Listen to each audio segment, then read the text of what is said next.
네, 현장 플러스 시간인데요. 오늘 상장 소식과 그리고 다음 주 월요일부터 새롭게 변화되는 사안들에 대해서 한번 정리를 해드릴까 합니다. 증권부의 이민재 기자 나와 있습니다. 어서 오십시오. 안녕하십니까. 네, 안녕하세요. 네. 상장 얘기부터 한번 해보도록 하겠습니다. 네. 사실 토니모리는 이전에도 이민재 기자와 한번 얘기한 적이 네, 있었고 맞습니다. 또 저희가 이 시간에 뉴스를 통해서도 한번 전해드렸던 적이 있는데 오늘 상장을 했습니다. 네네. 주가 상황부터 좀 체크를 해주시죠. 일단은 그 시초가가 64,000원으로 공모가인 32,000원에 비해서 거의 2배, 이제 100%가 올랐기 때문에 굉장히 그 시장의 관심이 많이 높다라고 일단 볼 수가 있을 것 같고요. 근데 현재 주가는 장 초반에 조금 상승세를 보였었는데 지금은 한 9% 정도 이제 차익 실현 매물 때문에 좀 하락세를 보이고 있습니다. 그 현재 시가총액은 한 7천억 원 수준이고요. 그리고 그 지금 352만 주 정도를 보유한 배동 대표이사의 지분 가치의 경우에 2,200억 원 가까이 되니까 또 그의 처인 정수긴 씨 그리고 자녀 배진영 씨 등 이들 그 배동 대표이사의 그 일가의 지분 가치는 거의 한 4,800억 원에 달할 전망입니다.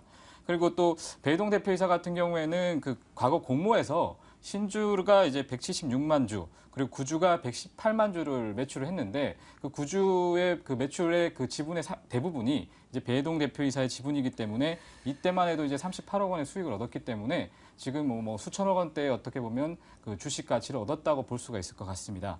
그리고 또 이제 토니모리 같은 경우에는 이제 지난해 매출액이 2,051억 원으로 이제 계속해서 상승세를 보이고 있고 현재 그 시장 점유율은 한 4%대로 그 시장에서 한 7, 8위 정도의 위치에 있다고 보시면 될 것 같습니다.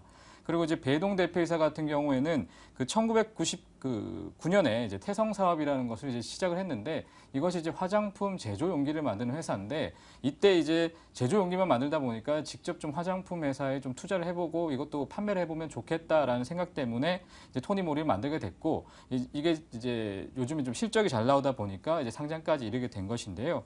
그런데 이제 조금 재밌는 점은 뭐냐면 그 태성산업 같은 경우에는 배동 대표이사가 이제 그 가족 지분이 한 100% 되는 오너 회사인데 그 지난해 매출액이 이 태성산업의 지난해 매출액이 529억 원.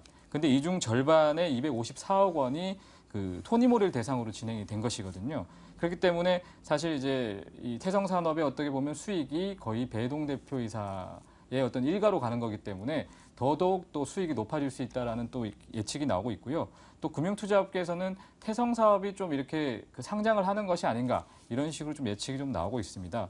그리고 좀 또 주목해야 될 점은 현재 그 200억 원 정도의 그 소송이 진행 중에 있는데 중국의 총판이었던 회사와 좀 계약이 문제가 되면서 이 회사가 일단 계약 해지에 대한 어떤 그 소송을 제기함에 따라서 이게 한 9월이나 10월 정도 이제 결정이 나오거든요. 그때 이것이 어떻게 좀 그 실적에 반영될지는 좀 봐야 될 것 같습니다. 예, 좀 시간이 없을 것 같긴 합니다만은 추가적으로 짧게 하나만 더 여쭤볼게요. 사실 공모가 대비 시초가가 2배를 뛰어넘었어요. 네네. 그렇다면 요즘에 뭐 상장돼서 기대감이 높다면 네네. 뭐 상한가까지 가는 경우도 많았잖아요. 네네, 맞습니다. 근데 이런 시초가에서 급등을 한 이후에 갑자기 차익 실현 매물이 나온다는 건 네네. 물론 기대도 있었지만 이제 더 이상 뭐 메리트를 못 느낀달지 뭐 그러는 건가요? 아니면 오늘의 급등 요인을 좀 어떻게 해석을 해야 될까요? 일단은 최근에 바이오나 제약주 그리고 화장품주 같은 경우에 급등을 했기 때문에 그만큼의 다시 이제 차익 실현 매물이 많이 나오고 있는 상황이었거든요. 예. 거기다가 지금 또 국내 증시도 안 좋은 상황에서 토니모리는 딱 공모가만 어떻게 보면 올라가고 그 다음부터는 차익 실현 매물이 딱 나오는 시점과 맞아떨어졌다고 볼 수가 있을 것 같은데 예. 그래서 아무래도 시장에서도 일단 첫날에 좀 기대감이 컸지만 향후의 실적에 대해서는 너무 이 고평가된 부분이 있기 때문에 이 부분에 대해서는 좀 주의를 하고 가는 느낌이 아닌가 이렇게 보고 있습니다. 실적에 대한 아직 불확실성도 있고 또 화장품주라는 메리트도 있지만 그만큼 요즘에 화장품주가 뭐 급등 급락을 하고 있기 네네. 때문에 여기서도 또 어느 정도 또 어떻게 보면 마이너스 요점도 가지게 된 것 같습니다. 토니모리에 대해서 한번 상장 얘기해드렸고요. 이번에는 다음 주 월요일부터 시행되는 두 가지 지수에 대해서도 한번 소개를 드릴까 합니다. K탑 30 지수 그리고 코스닥 150 지수가 있는데요. 먼저 K탑 30 지수부터 한번 얘기를 해보도록 하겠습니다. 이런저런 얘기들이 많습니다. 네네. 실제로 활용을 많이 할 것이냐 그리고 뭐 이것 때문에 뭐 차별성이 없다 보니까 관련 뭐 펀드 상품까지도 네네. 과연 나올까라는 네네, 맞습니다. 얘기가 많이 나오던데요. 네네. 구체적으로 좀 설명을 해주시겠어요? 일단은 거래소가 이제 야심차게 좀 준비를 한 상황인데요. 일단 뭐 그 거래소 같은 경우에는 이제 경제, 뭐 시장, 대표성, 뭐 투자자 접근성 이런 것들을 다 고려를 해서 만들었다라고 얘기를 했고 거기다가 선진형 지수라고 할 수 있는 이제 다우 지수를 이제 벤치마크를 했기 때문에 아무래도 국내에서도 이와 같은 어떻게 보면 시장에 관심을 끌 수 있을 것이라는 예측이 많았는데요. 일단 선정된 30종목 같은 경우에는 흔히들 알고 있는 이제 대형주 종목들이 거의 대부분이었습니다. 뭐 삼성전자라든지 뭐 포스코, SK이노베이션, 뭐 현대차 등 굉장히 많은 그 대형 그룹 관련 기업들이 이제 포함이 돼 있었고요. 좀 재밌는 점은 이제 코스닥 시장에서는 이제 셀트리온과 다음 카카오가 이제 들어가 있습니다. 그리고 한국거래소 최경수 이사장은 그 얼마 전에 있었던 발표회에서 그 주가 평균식이기 때문에 주가 변동이 굉장히 고르게 반영된다. 그래서 실제적으로 기존에 있던 지수들은 시가 총액식 이제 방식이기 때문에 어떻게 보면은 주가가 흐름에도 있어 그 올라감에도 조금 그것을 제대로 반영을 못했었는데 예. 이와 같은 이제 주가 평균식으로 하게 되면은 보다 더 주가가 쉽게 더 이제 보여지기 때문에 투자자들이 예측하기가 쉬워서 훨씬 더 투자하기가 좋다라고 일단 얘기를 했었고요. 네. 그리고 또 이번에 이제 이 지수를 만들면서 어떻게 보면 좀 이렇게 조언을 했던 그 미국 다우지수 위원회에서 그 데이비드 블리처 위원장은 이제 주가가 높은 종목 같은 경우에는 이 지수에 편입되기가 좀 어렵거든요. 그래서 지금 기존에 있던 고가주들이 조금 그 액면 분할 같은 거를 시도하면 이 지수에 들어와서 좀 더 활용 가능성이 높지 않을까. 그래서 액면 분할이 좀 늘어나지 않을까. 이런 식으로 좀 예측을 했습니다. 이 30지수 어떤 종목들이 포함됐는지 몇 개만 좀 혹시 말씀해 주실 수 있나요? 일단 뭐 삼성전자가 있고요. 예. 삼성생명, 삼성화재, 그 삼성그룹에서만 일단 한 7개 그룹이 들어가 있고 네. 그 현대차 같은 경우에는 현대자동차, 이제 그리고 현대모비스, 글로비스 등 이제 현대차 그룹이 한 6개사. 네. 그리고 이제 셀트리온, 다음카카오가 있고요. 그리고 LG디스플레이, 그리고 또 금융분야에서는 KB나 아니면 신한지주 이런 식의 어떤 기업들이 전부 다 들어가 있습니다. 그러니까 지금 저기 만약에 셀트리온만 빼면 네네. 코스피 200과 뭐가 다를까? 그렇죠. 라는 생각이 많이 듭니다. 물론 종목 수가 많이 좁혀져서 뭔가 여기에 따른 이점도 있을 수 있겠습니다만은 네네. 이와 관련한 좀 비판적인 내용도 분명히 나오죠. 일단은 방금 말씀하시는 것처럼 지금 30개 종목이 이제 코스피, 코스닥이 같이 있다고는 하지만 네. 실제적으로 그중에 코스피가 28종목이거든요. 근데 이게 아까 말씀드렸던 코스피 100, 코스피 200 지수에도 이게 다 포함이 돼 있기 때문에 네. 크게 종목적인 면에선 차별성이 없다라는 얘기가 나오고 그리고 거래소가 기존에 이제 이 지수를 만들 때 얘기했던 것이 뭐냐면 원칙적으로 50만 원 이상의 고가주는 넣지 않겠다. 왜냐하면 너무 이제 그 편입 비중이 높아지기 때문에 이건 네. 빼겠다라고 얘기를 했었는데 결국은 그래서 이제 삼성전자를 이제 액면 분할을 이제 유도를 하겠다고 했는데 결국 삼성전자가 어떻게 보면 뭐 거부를 한 셈이죠. 뭐 삼성전자뿐만이 아니라 그렇죠. 전체적으로 거부한 뭐다 거죠. 거부를 한 셈이기 때문에 예. 그런데도 이거를 안 넣을 수는 없고. 네. 그래서 결국 이제 선택한 것이 이제 조정 개수라 그래서 편입 비중을 한 절반 정도 줄이는 걸로 이때 합의를 봤는데 예. 굉장히 어떻게 보면 좀 아쉬운 상황이죠. 네네. 그리고 또 방금 또 설명드렸지만 삼성그룹이 7개사, 현대차 그룹이 6개사인데 이들 지분 그 편입 비중 비율만 보면 한 40% 가까이 되거든요.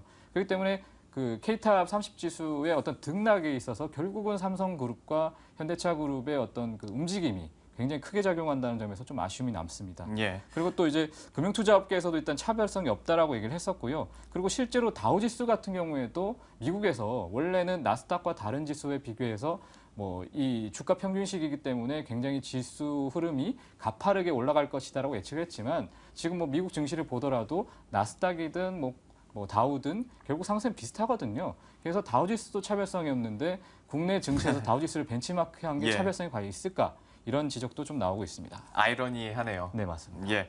그리고 설명을 해주시면서 금융투자 업계 반응 잠깐 얘기를 해주셨습니다만은 아무래도 이런 지수가 새로 시행이 되면 물론 우리 개인 투자자들도 많이 참고를 한 건 맞습니다만은 금융투자 업계에서 더 민감하게 받아들이는 것 같습니다. 네네. 과연 반응이 어떤지 구체적으로 좀 설명을 해주시겠어요? 네, 일단은 아무래도 이제 시행이 돼봐야 되겠지만 아무래도 이제 앞서 말씀드린 약간 우려사항에 대해서 이제 많이들 얘기를 했는데요. 일단 펀드 매니저 같은 경우에 이 지수를 이제 벤치마크하는 여러 가지 상품들을 만들어야 될 텐데 일단은 이게 아무래도 이제 다우지수 주가 평균식이기 때문에 주가 상승률이 가파를 거라고 예측을 하고 만든 것이거든요. 근데 이게 일종의 이제 말하면 퍼포먼스가 좋다라는 얘기인데 이것이 이제 다른 지수, 코스피 200 지수에 비해서 수익률이 좋기 때문에 만약에 펀드 매니저가 코스피 200과 이것을 동시에 놔두고 벤치마크를 한다면 상대적인 수익률은 코스피 200이 훨씬 더 좋을 수 있거든요. 예. 그렇기 때문에 실제적으로 펀드 매니저가 과연 이것 관련해서 상품을 좀 만들까라는 의문이 일단 제기가 됐고요. 안정성에서도 아무래도 차이가 날 수밖에 없겠네요. 네, 맞습니다. 예. 그리고 또 이제 근데 이제 거래소 쪽에서는 얘기를 하기는 그런 쪽은 이제 패시브, 소위 말해서 이제 지수를 따라가는 형식에 대해서는 좀 그런 게 있을 수가 하지만 그 단순히 지수의 어떤 수익률 위주로 올라가는 액티브형 그런 상품에 있어서는 괜찮다라고 얘기를 했거든요.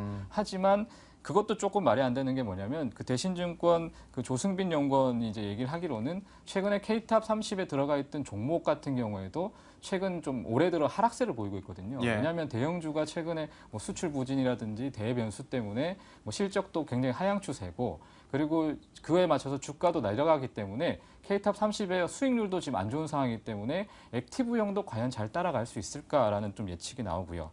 그리고 또 이제 그 K탑 같은 경우에 이제 기관들이 아무래도 좀 많이 참여를 해야 될 텐데 네. 그 K탑에 대한 종목이 올해 들어서 기관들이 이 종목에 대해서 매도가 좀 많았습니다. 그렇기 때문에 기관의 참여도 떨어진다는 점도 좀 아쉽고요. 그리고 일단 그 KDB 대우증권 김영성 연구원 같은 경우는 지난해 거래소에서 개발한 뭐 배당 지수라든지 뭐 이런 것들 관련해서는 굉장히 좀 독특하기 때문에 이슈가 됐고 성공적으로 자리가 잡았지만 네. K탑 30 같은 경우에는 과연 이제 코스피 100과 200과 경쟁 관계에 있을 뿐 이게 특별히 도드라져서 차별성이 있다라고 보기 어려울 것 같거든요. 그래서 결국은 땅 따먹기 셈이기 때문에 어떤 식으로 좀 발전이 있을 거라는 것은 좀 의문이 있다.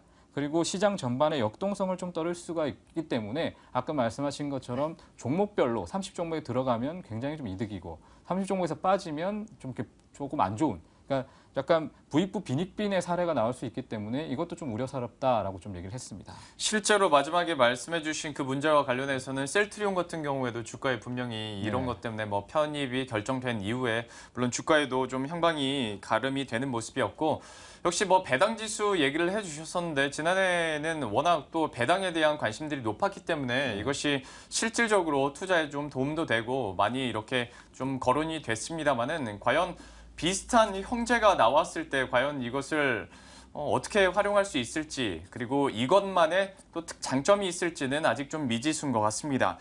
자, 이와 함께 또 한 가지 앞서 말씀드렸던 것처럼 코스닥 150 지수도 한번 얘기를 해볼까 합니다.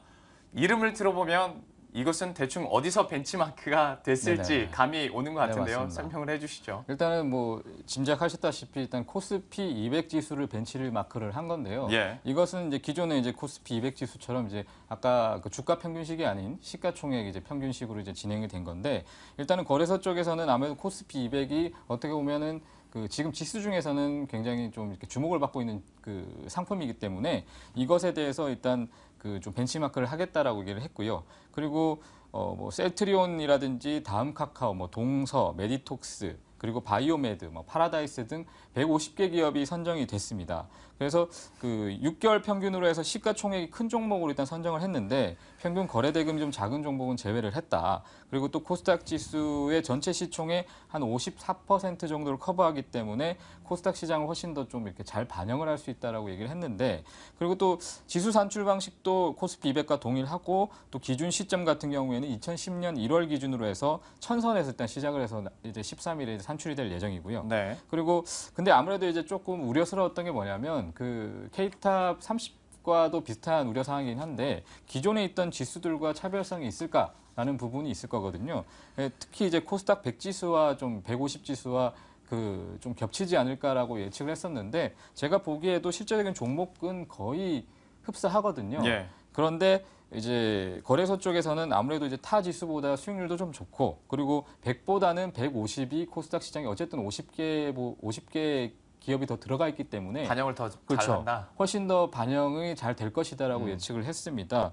그리고 일단 그 애널리스트도 보면은 뭐 K탑하고 일단 그 코스닥 150 지수가 동시에 좀 진행이 되기 때문에 예. 코스닥 150 지수가 좀 더 흥행을 하지 않을까라는 예측도 좀 나오고 있거든요. 예. 그래서 좀 이제 13일 날 어떻게 이제 진행이 될지는 두고 봐야 되겠지만 뭐 코스닥 150 지수도 뭐 그렇게 나쁘진 않을 것 같다라는 예측은 지금 나오고 있습니다. 오히려 마지막에 소개를 해드렸습니다만은 애널리스트 중에서도 코스닥 150 지수가 K탑 30 지수보다 그래도 더 흥행을 할 것이다라고 말씀을 해주셨고 이건 지극히 좀 개인적인 질문이긴 합니다만은 이거 산출할 때 기준 시점이 2010년이라고 했잖아요. 네네네.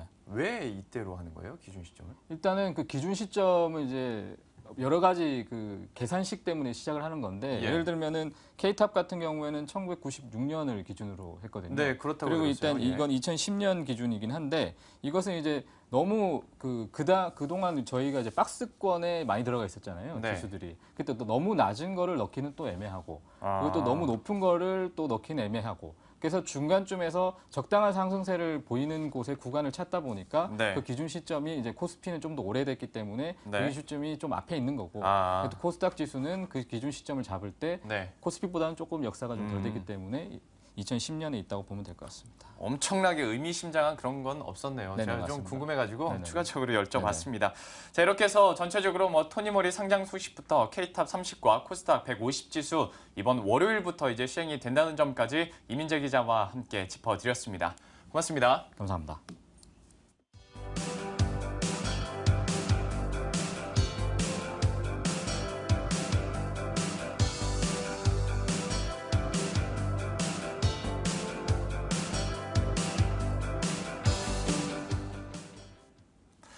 오늘 이슈현 현장 진행하면서 느낀 것이 한 주를 마무리하는 금요일인데 왠지 다시 한번 한 주를 시작하는 것 같습니다. 월요일에 새로운 변화들이 많은 만큼 여러분들도 한번 찾아보시면 또 하나의 재미가 될 수 있을 것 같고요. 그래도 주말에는 좀 편히 쉬시길 바라겠습니다.